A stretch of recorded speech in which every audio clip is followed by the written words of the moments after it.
Hello, I am Jeremie Allen, and this is me and Madisen Moore's presentation over international hooliganism. International hooliganism is the behavior of a violent person who fights or causes damage in public places. Hooliganism is something that occurs all over the world. For the most part, it is something that we see within sports. You don't see athletes ripping down field goals after their team just won a game mid-season. However, you do see fans do it. This is something where you can overcomplicate it if you want to.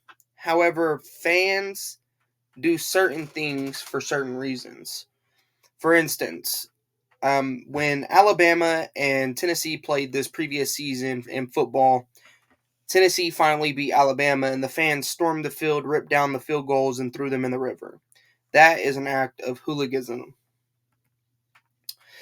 To be very specific on what it is, it's something that fans partake in, regardless if it's fighting, throwing objects at other fans, or even verbally engaging with other fans while having negative intentions. Hooliganism ranges from harming others, verbally abusing others, and even the destruction of private property. There are many things that play into an environment where hooliganism thrives, which ranges from the way that one acts as an individual to the way they act within crowds. This is something that is going to forever occur.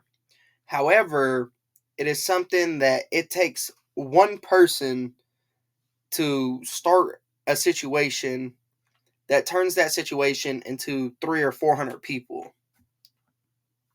Social disposition. Social disposition refers to the general patterns of mental process that impacts how people socially relate to others or themselves.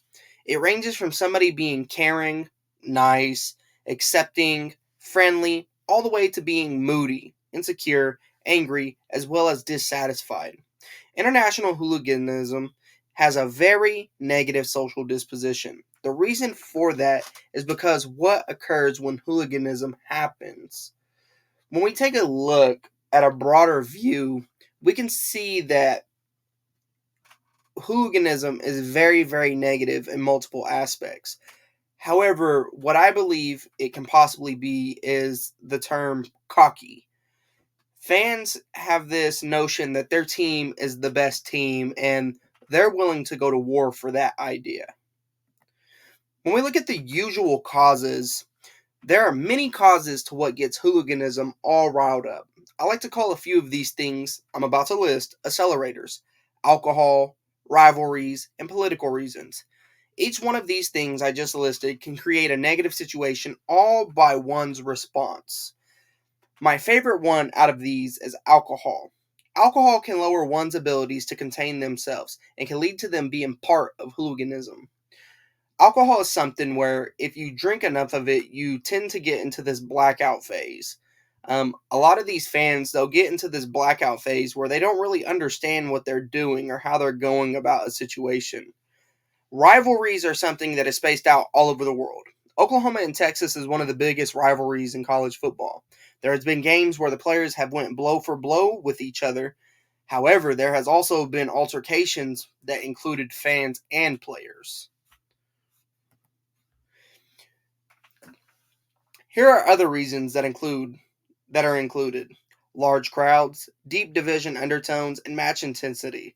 When it comes to large crowds, there's a theory. A classic theory in psychology suggested that people in large crowds lose their sense of self and become emotionally impulsive and susceptible to the influence of others.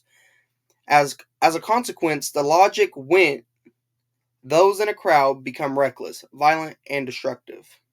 There are also other things that can cause hooliganism, such as a difference on the religious beliefs and match intensity. If a match is intense, it's more than likely going to be between the players.